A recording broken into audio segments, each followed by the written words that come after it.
Well, we saw what happened when I tried to combine the power supply systems and share a ground. So we're not going to do that. But in order to make it work, you have to have two power supplies. If this is the puff board, let me get a better marker maybe.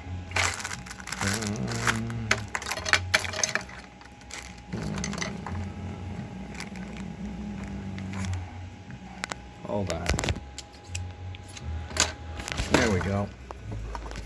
So, where am I? All right, here we go. This is the puff board, and down here is the chuff sound. Okay, so those are two boards. He can operate off the transformer. He creates his own 5-volt supply right inside. One way to do that and take it over to the infrared sensor is to tap his 5 volts, tap off his 5 volts here, and send it over with a secondary volt regulator. So he sends him 5 volts, and then his sensor piece comes back to the puff board. There's a spot where it goes in somewhere. I know there is. Okay, don't worry about it. And then the ground, right. Then when he gets triggered, we get the motor. Where's the motor? Oh, motor somewhere. Has output to the motor, and it puffs out. Okay. Then on the chuffer, for him to go on the track is going to be somewhat complex. Transformer, AC to DC, and then a DC volt regulator. But what I'm going to do for this test now is I'm just going to put him into an AC plug to a 5-volt regulator and out. Boom. I've tested him. That's how I did him in the first test. That's how I'm going to do him in the second test. Then, once we have all of this working, then I'll build this piece here out. That'll be a buck boost board, power distribution panel, and then AC from the track. And then he'll go into this guy. And he has his 5 volts in ground. He has the interface between the signal. Then he has the trigger, and then he has the speaker. So the trigger goes here, DO and ground, boom. So they're isolated. They're not sharing ground. They're not sharing power, not sharing anything. However, once we go to track power, this guy is so built, he can take track power direct. This guy cannot. So in order for me to condition him, two things you need is a diode. You need a diode, sorry about that. And then you need a volt regulator of some kind. He's got a 5-volt regulator and a diode. You can do that, but I'm not sure. This guy is a lot more sensitive than his stuff. So I'm thinking power distribution, buck boost, set to 5 volts. This is a safer way for the sound system, a little more reliant. So I can send in this 5 volts.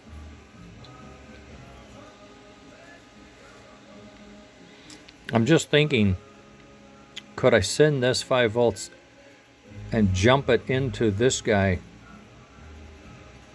past his diode? Well, at any rate, I'll get to that when I get to that. At any rate, so right now I'm working on the infrareds. I'm going to go over and wire this thing up since I burnt the last one up. I have 2 left. I got to be careful. But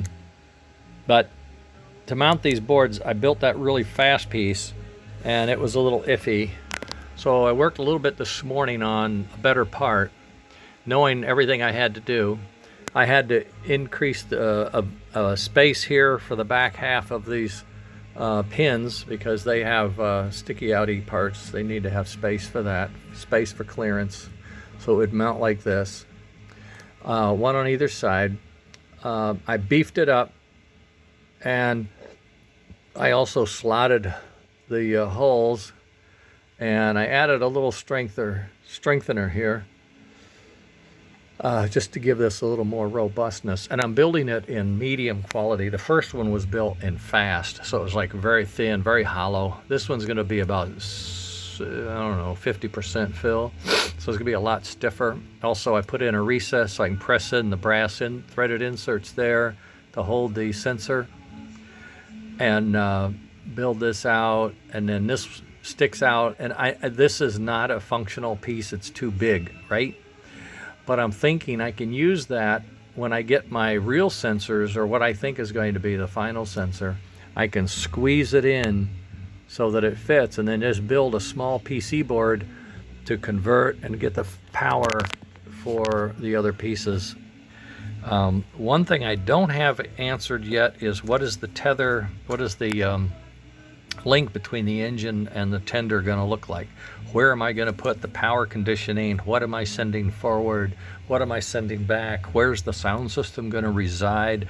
Yeah, it's a small sound system and a small speaker, but I don't know, you know. Atlantics are pretty small, Pacifics are bigger, but you know, Hudsons and Northerns, yeah, you could probably put it in the engine. I don't think we can put all this stuff in the engine of an Atlantic, and maybe not in a I don't know, Pacific. But in any case, that's status. That's where I'm at. We're on the printer now. So while he's printing, I'm going to assemble the second sound system and try not to blow it up. All right, we got 42 minutes left. I can do that. And my Hall effects are due today. Hall effects are due today. And I said the other day, I had found my mini magnets. I have all kinds of magnets, and sometimes I think, oh, I'm going to put these in a special place so I don't forget where they are. And then, of course, you forget where you put them. And I accidentally found them. I thought, there. These are mini magnets. That's a magnet. Right off the end of it, that's a magnet. Can't really see it, but it is. They say that's a stick of magnets stuck together. On the end of it, there's one magnet. Can't really. There, I separated it. It won't fall off. It was following me. I'm trying to. All right. At any rate, those are the mini magnets. They're very strong. And what I'll do is I'll probably take an old gear, cut a slot, and slide it in like this, I think. We'll slide it in like that. So the side profile is sticking out both sides. And since that's so strong and the Hall effects are so sensitive, it should not have any trouble picking that up, I think. That's the plan. Here's where we are, all set up. No place to go. Now I'm going to wire these up. I'm going to use push-ons. I think I have something that'll do that. And then we'll know, you know, something like that, where I can run these back to a breadboard. I have to move this stuff around and get it wired for test. If these two work and I can get puff and chuff, I'll fire up the heater and I'll wire in the real fan, and we'll try to get this engine looking like it's supposed to, and just see how slow and how well puff and chuff work. The last thing I was looking into last night was how to wire armatures, and the fact that when you increase the wire diameter, you lower the amperage, or do you? I can't remember now. Maybe it increased it. I thought it lowered it. But at any rate, one thing it does increase is torque. So if you find this wire thickness, which is like 25, 26, 27, whatever that number means, wire diameter, and if you increase it to 37, whatever that means, that doesn't sound right. 37 would be thicker. But at any rate, I'll go back and read this thing. Maybe it was millimeters. Maybe it was something else. Anyway, thicker wire gives you more torque. That's what I read. And I'm going to look into that because we can get these motors. I found a source And if we can get them and rewind them with thicker wire, we will have exactly what we need. The challenge is how many can we get?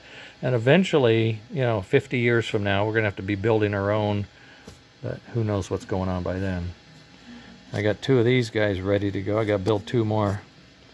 And I'm going to print those as soon as I'm done with this bracket. It's going to be an interesting day. Should be busy. Okay, this is it. Talk to you later. Bye.